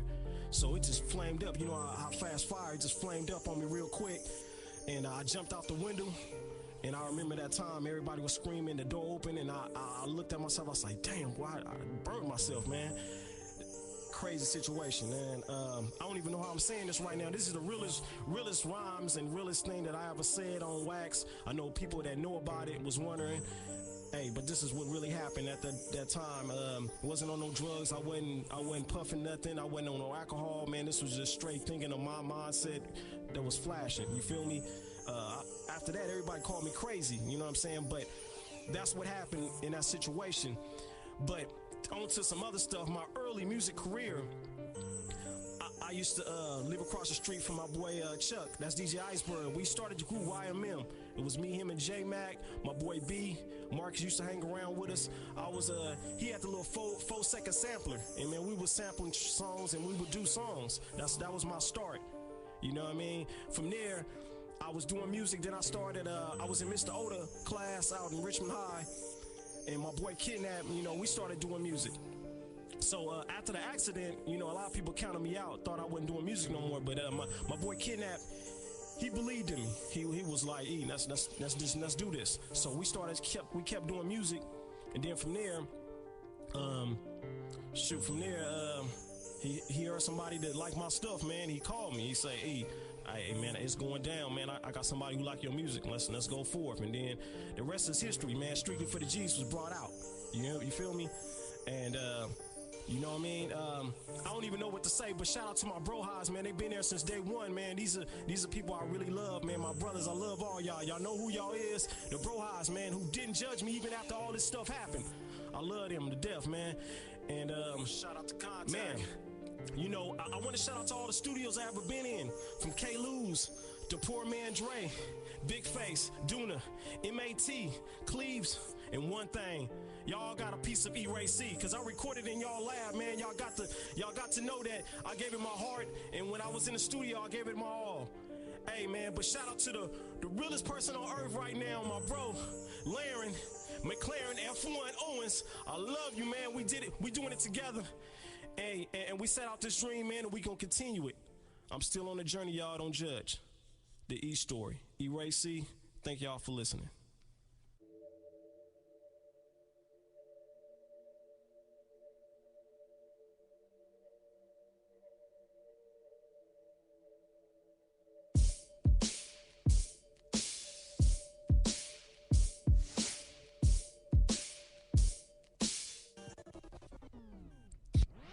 Alarm goes off, you awake by the chirps. With 4 hours of sleep, another restless day of work. Moving slow, so the breakfast that you needed got skipped. Yawning on your way there, you almost got hit. Rushing in to clock in, just realized that you're late. Hoping the soup don't see you, you don't want to stay late. Gotta work while you whoop, trying to find a steady pace. Coworker wanna conversate, you got the look on your face like, man, I don't wanna be bothered, but a female in a sentence. Now you wanna holler, trying to hit those. You need a work boo. Got a girl at the crib, you mad cause she know you. 2 kids, but really you didn't wanna have a second. Blaming her like it's her fault that you didn't use protection. Now you're feeling trapped, young with no direction. Wanna go, wanna stay, tangle thoughts like you wrestling. Damn. We're distant often and hope to find a way. Sometimes forget to pray. Still I don't wanna break. We're distant often and hope to find a way. Some things will never change while sleeping wide awake. Life starts again, no worries, a little setback. I've been down this road, hustle for it, no relax. No time to complain except the sun and the rain. But this time around, the more the sun, the more the pain. Got a family to support, those that know me see me less. Sometimes I'm so occupied, I don't even send a text. Love the ones that shout me out, thanks to you I never stress. Even when my car went down, I walked still blessed. And yes, things could be worse. Outside gliding, enjoy the simple things on the earth. Humble me with a smirk, still alarmed and alert. No ups and downs, just made this a better verse. Church is where the souls lift up, but so can this music, cause homie, this is good stuff. Dust clouds the air, even when it's kicked up. What's that Donnie McClurkin song? Yeah, we fall, but we get up. You know what? We're distant often and hope to find a way. Sometimes forget to pray. Still I don't wanna break. We're distant often and hope to find a way. Some things will never change while sleeping wide awake. When dreams become reality, or when reality becomes dreams, we seek fears, or is it fears that seek us to allow one's altar? We pray on Heavenly Father when we're given power, strength, and wisdom to move forward. You were not designed for failure. We were born kings and queens, therefore hardship, setbacks, or minor lacerations. Look forward to your destination.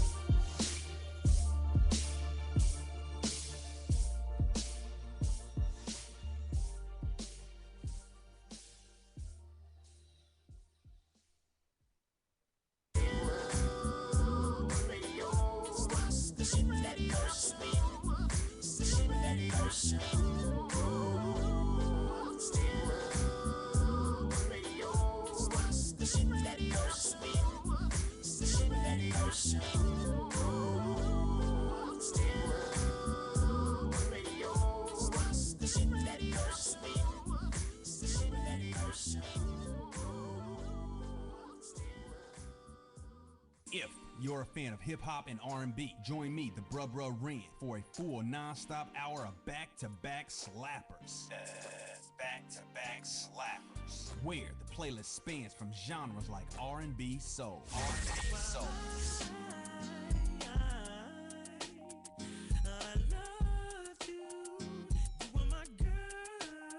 Hip-hop bangers like 25 sitting on 25 mil, I'm in the building and I'm feeling myself. Rest in peace, Mac Dre. I'ma do it for the pay, okay? Getting paid, we'll holler whenever that stop. My team good, we don't really need a mascot. Classic throwbacks like.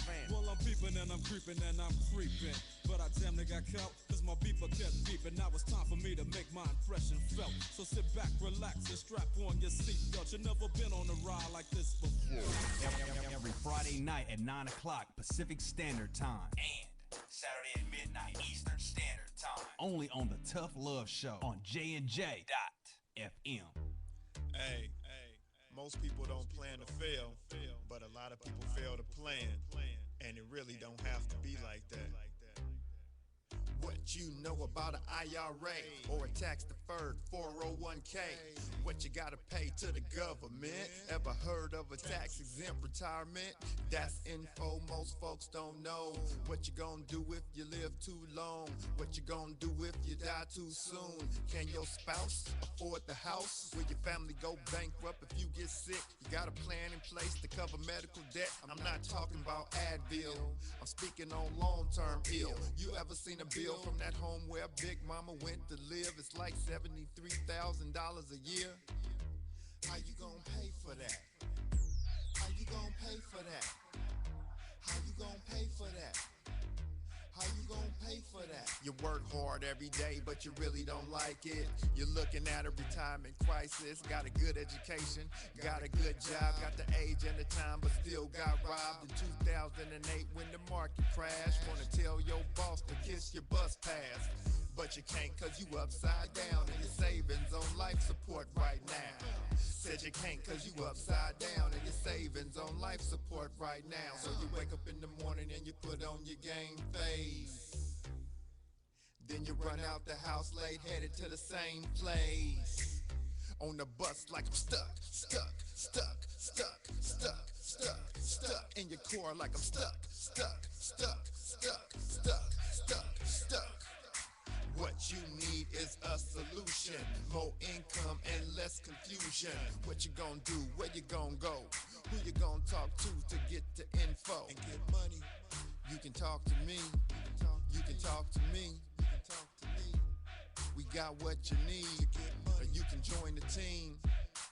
Build yourself, then build your wealth by sharing what you learn with somebody else. Each one, teach one how money works. Stay compliant so nobody gets hurt.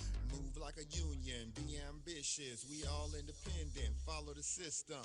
Move like a union, be ambitious. We all independent, follow the system. Hey, this is Travis. This song was recorded to get your attention. I have some powerful financial information that you should hear. The things that you need to put in place for a solid financial foundation in case you live too long, die too soon, if you become disabled or need to go into a home, or if you simply need access to a tax-free supplemental retirement or emergency fund. We have the information to put these proper plans in place in case any of these things happen. Contact me at my email. That's TKEETONWFG@gmail.com. That's TKEETONWFG@gmail.com. Let's set up an appointment, sit down at the kitchen table or coffee shop somewhere. I'll show you the information. If you have the need and the means, let's get it done. Or if you're looking for a business, we're all involved. The companies win, the clients win. Speaking of being out, I'm out like a busted traffic like you already know. Get him, Jay!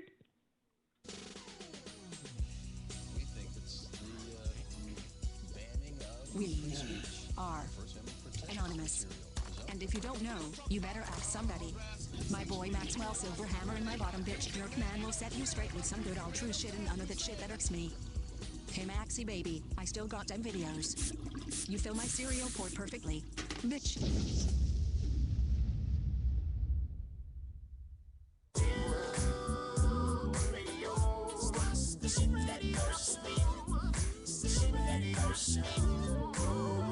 Back to the STIM radio show with a man that has a longer hair nose than most Jamaican men I know, Maxwell Silverhammer. Yes, I give you permission to talk.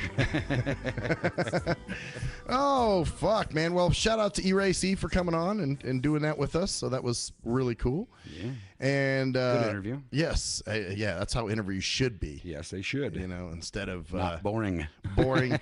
Oh, I'm telling you, man. I told you my new rule. If you know they're boring within, I give them 30 minutes, and if they don't heat up, then you can just play all their music in one swoop and let it go. Yep. I actually did that with that one time, that one group. Remember, I was just like, okay, you guys are too fucking stoned or whatever you are, so we're just gonna go ahead and play your music and kick you the fuck off. See you later. Goodbye. So, anyway, so Man, okay, here's a thing that kind of pisses me off is everybody tries to look so busy now. Busy doing jack shit. I call it treadmilling. And so, like today, I called a facility, that I'm trying to get into to do a presentation for. And the woman that took the call said, hold on, let me, put you through to the person that you should talk to. Well, I guess the person I'm supposed to talk to, said to her, oh, tell him I haven't forgotten, but I've just been very busy and very overwhelmed. And I'm thinking, you know what? If you're so goddamn busy and overwhelmed, doing what? Every time I see you motherfuckers, you're at the Suck Fuck Fest or, some kind of fucking, networking mixer or some shit, or you're trying to fuck someone else to get referrals or whatever you're trying to do there. Good way to get referrals. Hey, that's what these people do. They just fucking suck to get their referrals, pretty much. I know some people used to suck and fuck to get stuff. And it's still the same, man, in any business, regardless of where you're at.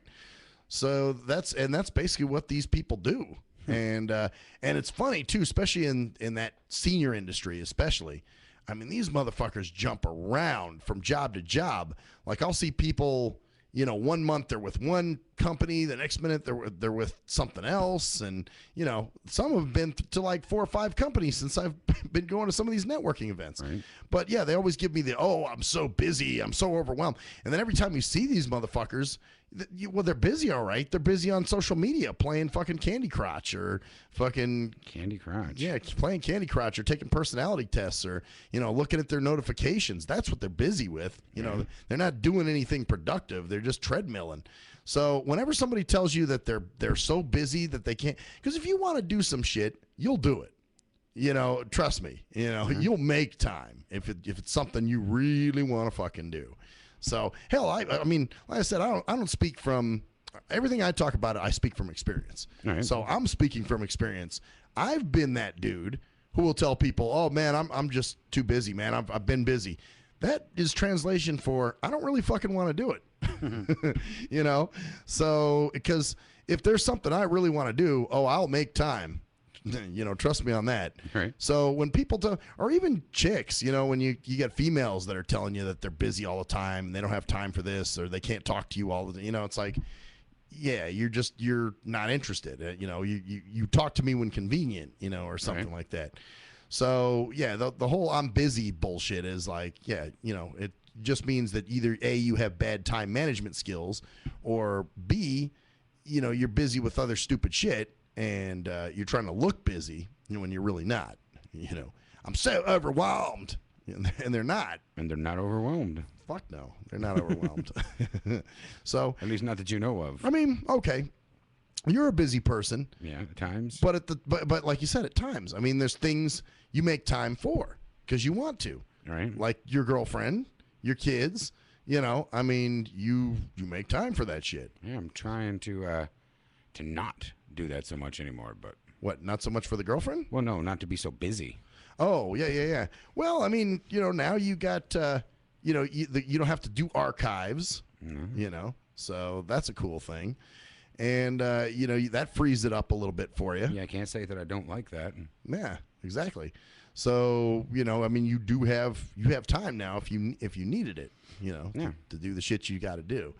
So, yeah, it's funny. It's just that everybody tries to use that excuse. Oh, I've just been busy. I'm just so overwhelmed. And then sometimes I'll see these fuckers like several weeks or months later, and they'll be like, oh, I got your email. I'm going to talk to my supervisor. And I'm like, yeah, why even bother? What I'm saying? At that point, why even come over and talk to me and feed me a line of bullshit? All right. Just if you see me, hey, I'm blind, remember? You can go the other way. I'm not going to stop you. See, I think that's where people make the mistake, because they forget.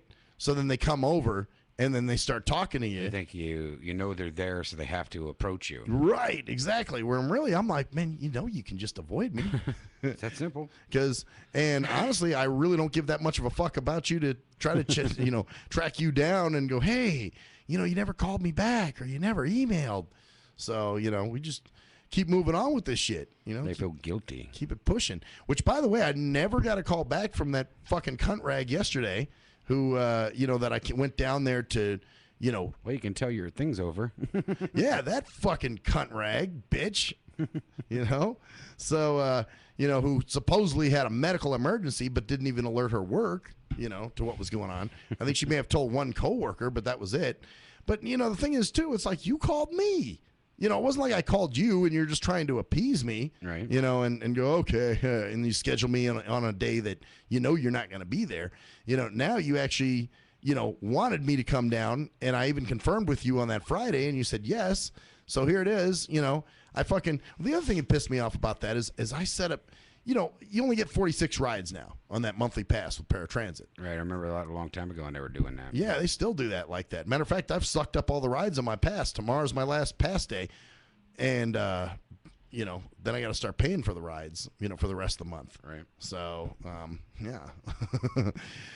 But yeah, it does suck. Well, I guess that's the whole thing. It's like, yes, I get reimbursed for the trips I do from my job, right? But at the same time, I'm going, well, wait, now I got to pay for this fucking ride because your ass sucked up 2 of them.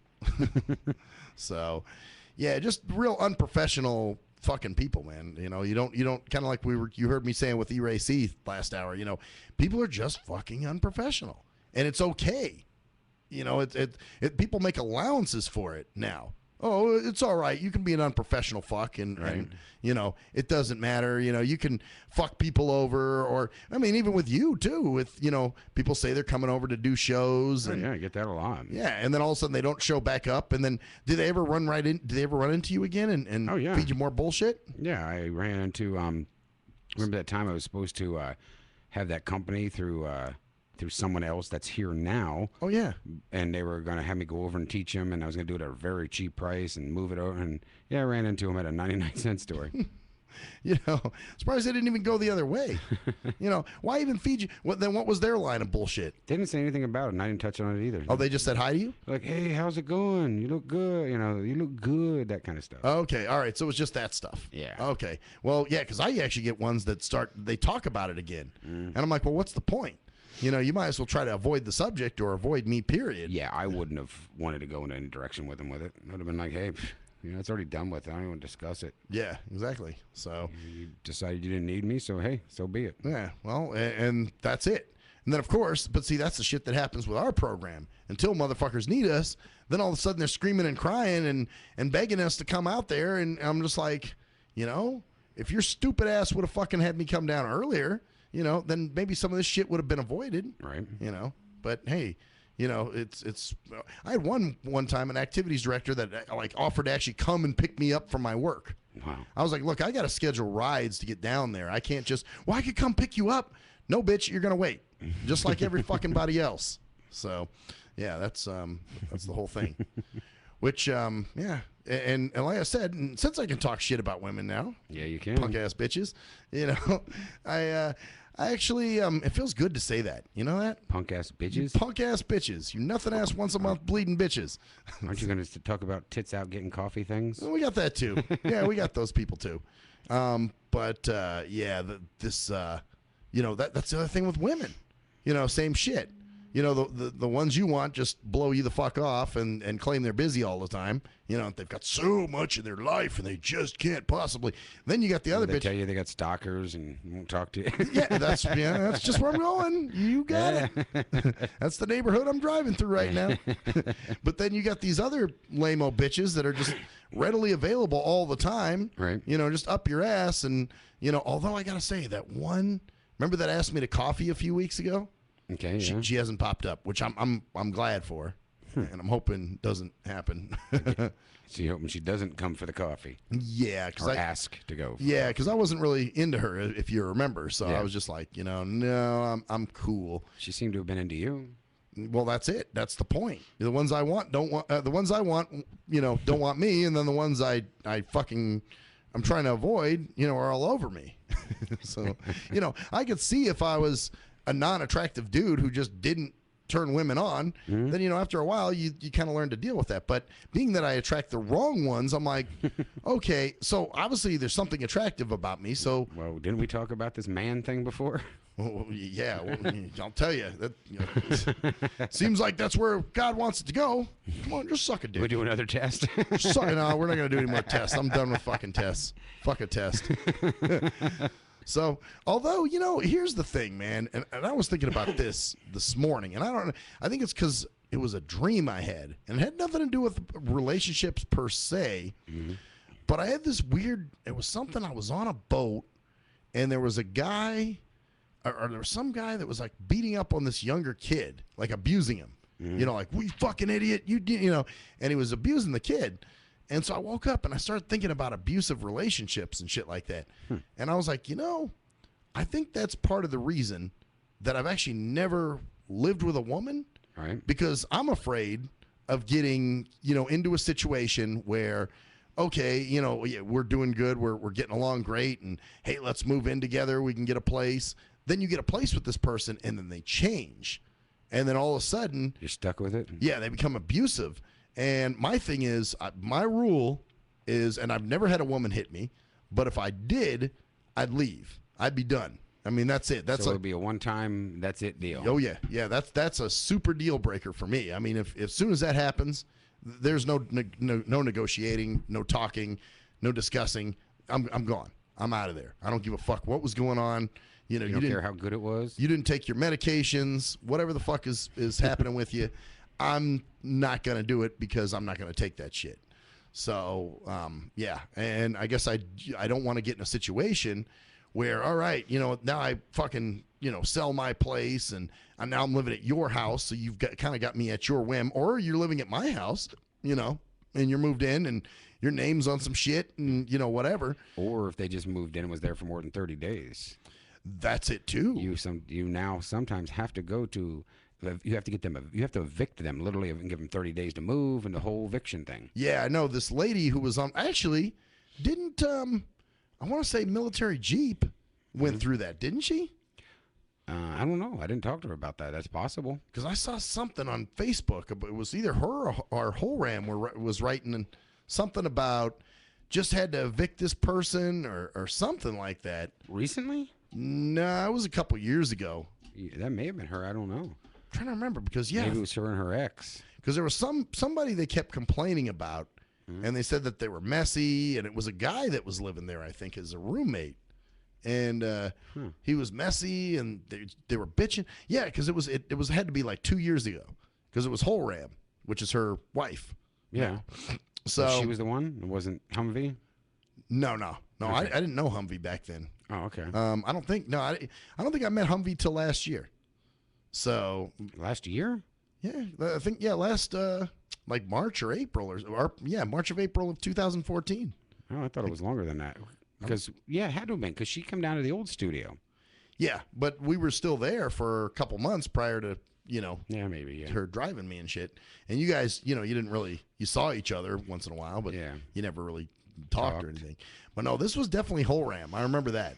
And Holram and Military Jeep, and they were pissed off at this person, and they were talking about kicking him out and all kinds of other shit. I don't remember them having a roommate, but well, maybe. I don't know. It was a guy. I want to say it was okay. Yeah, I remember that. I remember that now. So, and I remember they were complaining about him.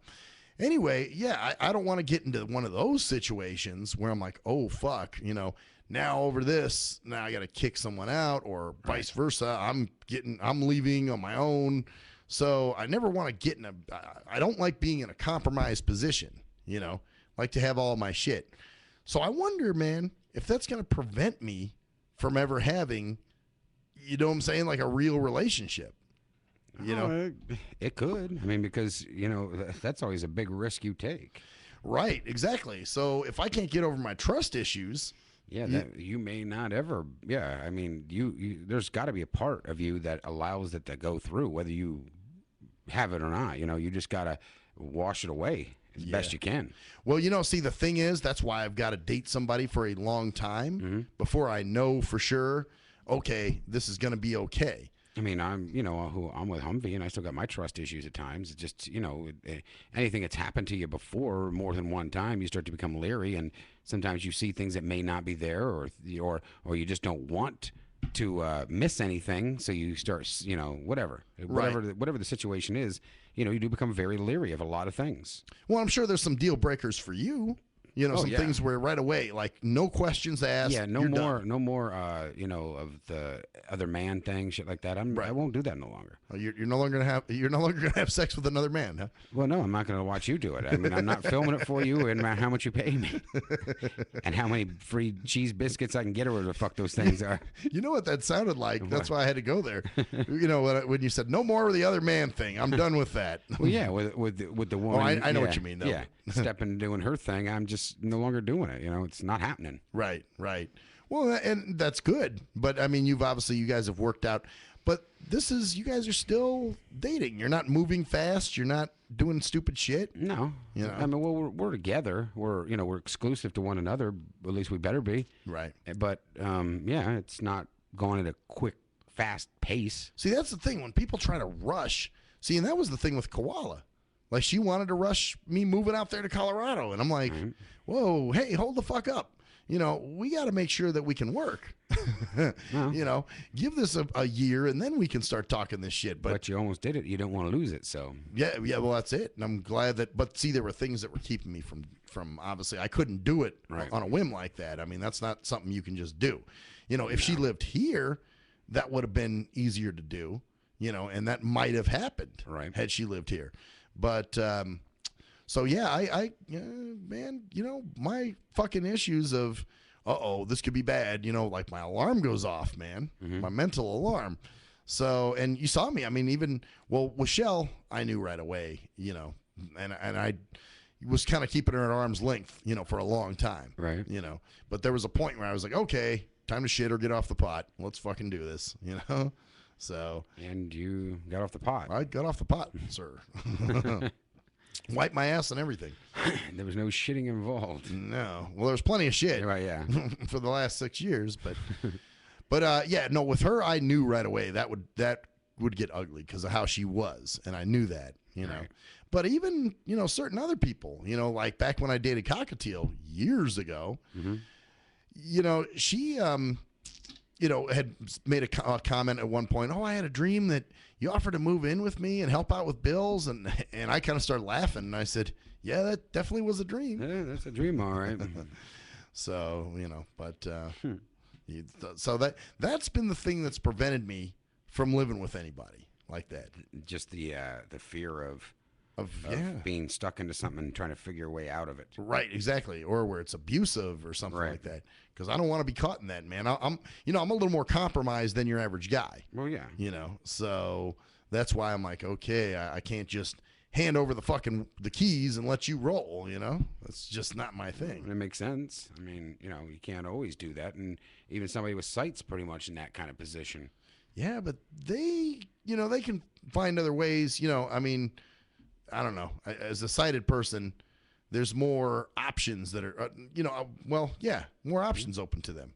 Things they can do that I couldn't do as a blind person. Right. Like, oh shit, now I'm getting kicked out of my house. What do I do? I can't live in a car because I don't have a car. What am I going to do? Live on a paratransit bus?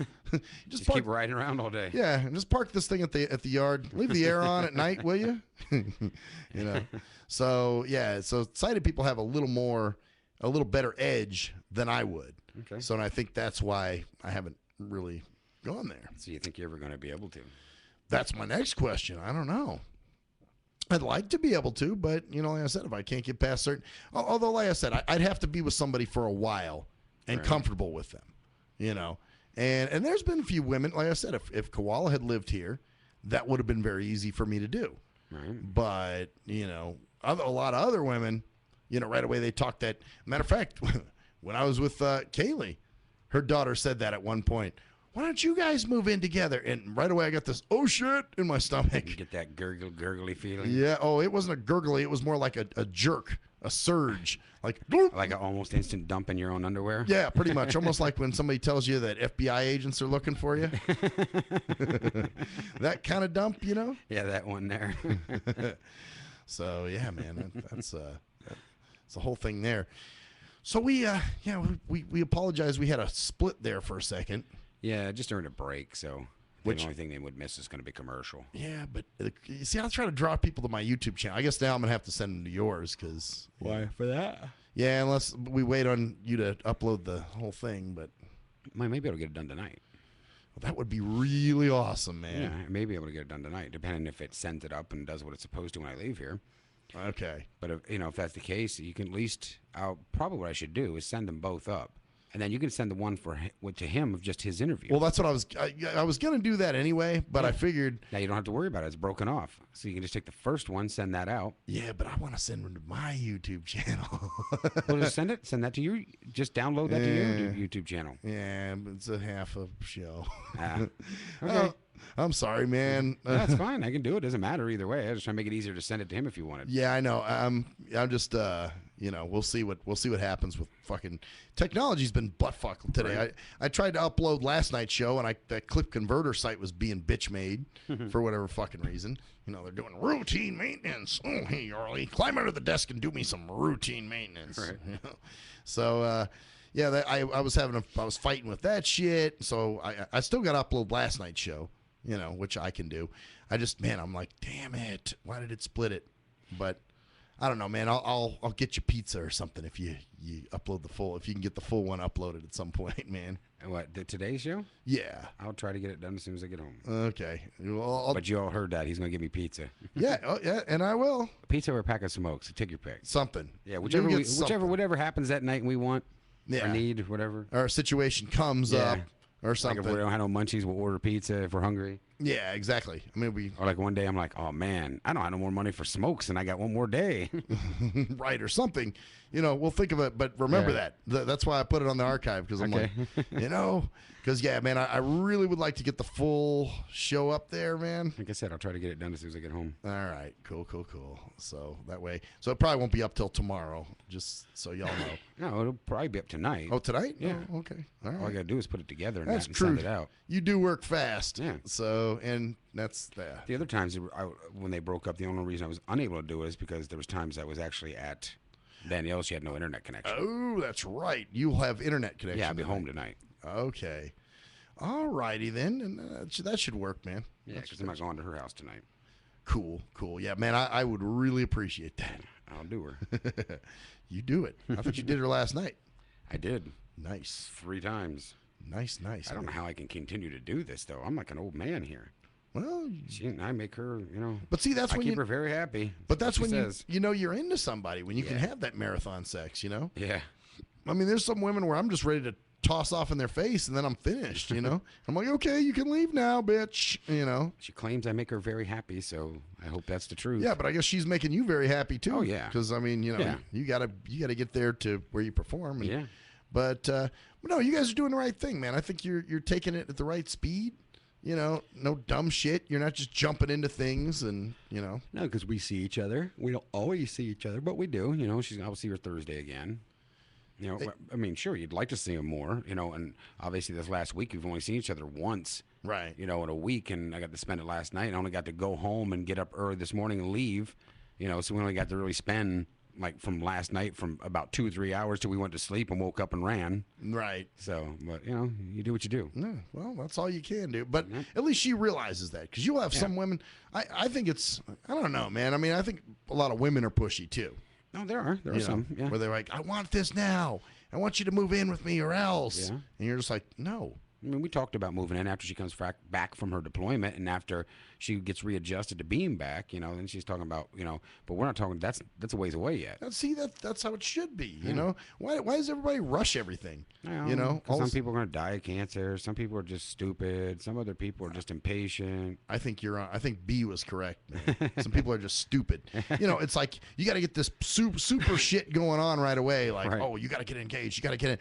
And give him a promise ring right away and shit. That's fucked up. Well, it's kind of like, when people, actually, I was talking to Tootsie Toes was talking about this, about everybody telling her she needs to settle down and, why don't you settle down? And, it's like, there's the operative word right there, settle. Why don't you just find someone and settle? Right. Just take someone that take the first fucking person that shows interest in you. You know, that's why they call it settling. Well, a lot of that happens nowadays. That's why, though, too. That's because we're in society, Yeah. society that settles for everything. I mean, there is just a lot of stuff that goes on. Well, they settle for everything. I mean, they settle for, you know, a shittier quality of food and shitty quality of products and, True. you know, shittier quality of, you know, just service. And You just take what you get. Exactly. You know, Don't ask questions. You know, just this is it. Accept it and deal and live with it. And be happy with it. Yeah. Well, if that's the case, why do you fucking morons still vote? You know what I'm saying? Like, really, if you're just willing to take the dick like you do on everything else, why are you willing to go run and vote when it doesn't do anything anyway? You know, well, I guess that's it. You know, it's a pointless thing that doesn't do shit for you, but yet, you know, you feel like you're doing something. It's kind of like we were saying in the beginning of the segment here. You know, obviously they feel like, hey, I'm making a difference, when really they're not doing anything. It's back to the treadmilling again. Right. You know, looking busy when you aren't. Like I said, the person who really had that down as an art form was V. She was a great treadmiller because she really did. Well, she did keep herself busy, but it was just nonsensical. A lot of times, stuff that I mean, she did build websites and stuff. She did a lot of things, but some of the stuff she made herself busy with, Was stupid. Yeah, she was wasting her time with. Well, yeah. I mean, there was that night. Shit, I'll never forget. You know, I was like bitching about my archives, and I'm like, where are my archives? She's like, I'm going to do them right now. And she really looked busy, and I was like, oh, God, yeah, she's getting them up there. And I come home, and there's no fucking archives up there. I'm like, what the fuck did you do all hour? She's probably with her texting somebody about her music and shit like that. Yeah, of course. You know, pointless shit that's never going to go anywhere, you know. It's like, you know, now everything's irrelevant. You know, I get so sick of irrelevant. I was finally able to go in, change my notifications, because there's some shit that I get notified about that I do not give a fuck about. You know, like events that that people invite me to on Facebook that I never respond to or anything. You know, I never put I'm going or I'm not going or fuck you or anything. I just don't respond to them. Then I get prompted. You have 2 events today. I didn't respond to them. Why are you fucking prompting me about them? You know, our stupid ass emails that are just pointless, nonsensical bullshit. You know, there's one particular group where we do a meeting we do, one of their events every month. Right. And they must send, like I said, probably 10 to 12 emails a day. You know what? I'm going to count how many emails I get from them tomorrow and see how many they send. Because every time as soon as I see them, I'm delete, you know. And sometimes I'll come in and I'll see like duplicates and I don't even read them. You know, now I'm like, what are you? Just what leave now? them go by. Yeah, I'm like, what now? What are you doing? What are you fucking, pushing now? What other shit do you possibly have? Oh, you were telling me about the event again? And they do that. Yeah, why? I mean, now you're just gonna They figure the more they tell you, the more it pumps in your head, the more you'll show or buy or whatever it is. I guess so. I mean, that's just, I don't know what marketing major came And up it keeps with them that. busy. Yeah, well, there you go. It's like, hey, I look important. I've got to send event invites today to everybody. I got to email you niggas, or post shit on your fucking, and also I got them on my Facebook, and they're tagging me in posts all the fucking time, and, totally pointless shit. And then people will comment. I don't know what the fuck people say when they comment on that stuff. But, I don't know, man, and maybe this is a very, here we go, everybody calling me selfish, but when people send me shit that has nothing to fucking do with me, right? I'm like, what's the point? It doesn't have shit to do with me. It's stupid. It's dumb. Sorry, it's irrelevant. I don't give a shit about it. It means nothing to me. Well, I was trying to keep you informed. Informed of what? Informed that someone took a shit over in fucking Pakistan. I don't fucking care. It means nothing to me. It's pointless. So, they're shoving stupid shit down your throat, man. It's how it goes. So, who doesn't want stupid shit shoved down their throat, though? Oh, everybody does. Everybody in society. It seems like it nowadays. A lot of people do. I like that stuff. I want to be informed. I want to, that's the other thing. They have this idea that I'm informed now because somebody's, fucking sending me, it's like, you're informed about what? Nonsensical shit that has nothing to do with you? Like, why? But keep in mind that does keep people feeling important too. Who, the person sending it? Or the person sending it, the person, sometimes people receiving it, they get, oh, look at all these emails I get all the time. It's junk, stupid shit. to me, but they feel it's like, insulting. Like they feel like, oh look, I'm an important person. Everybody sends me emails. Nah, see, I know better. I know it's an automated bullshit email that they just send out to everybody.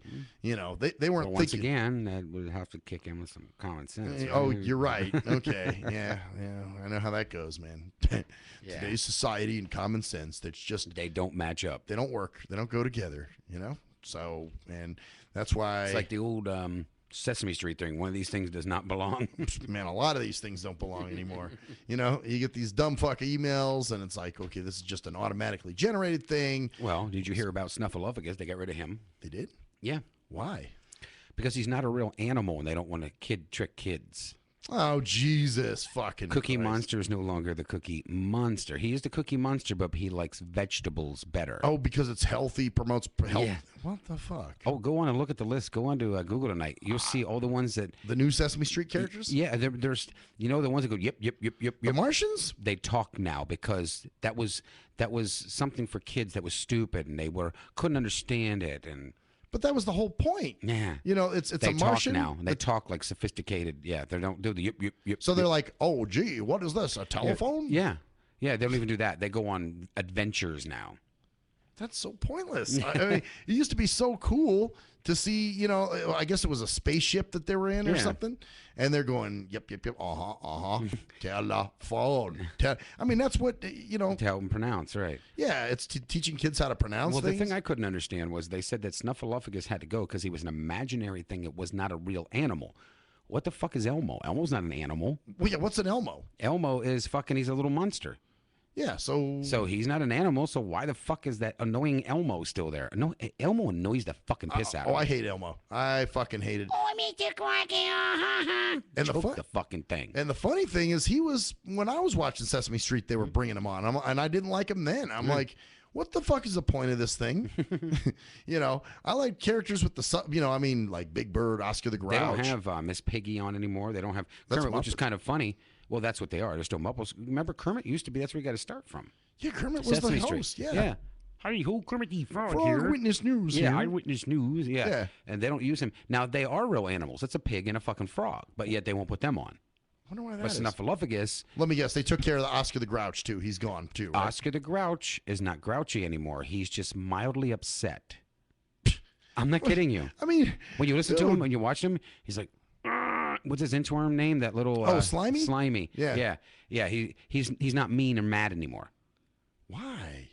I mean, that was and he's not rude, and I loved Oscar. Me too, because he was like, fuck you all. No, he talks real calm, and yeah, he's not grouchy anymore. See, that was the greatest part about him, that he was this pissed off dude all the time. Go look this up. Your childhood's about to be ruined.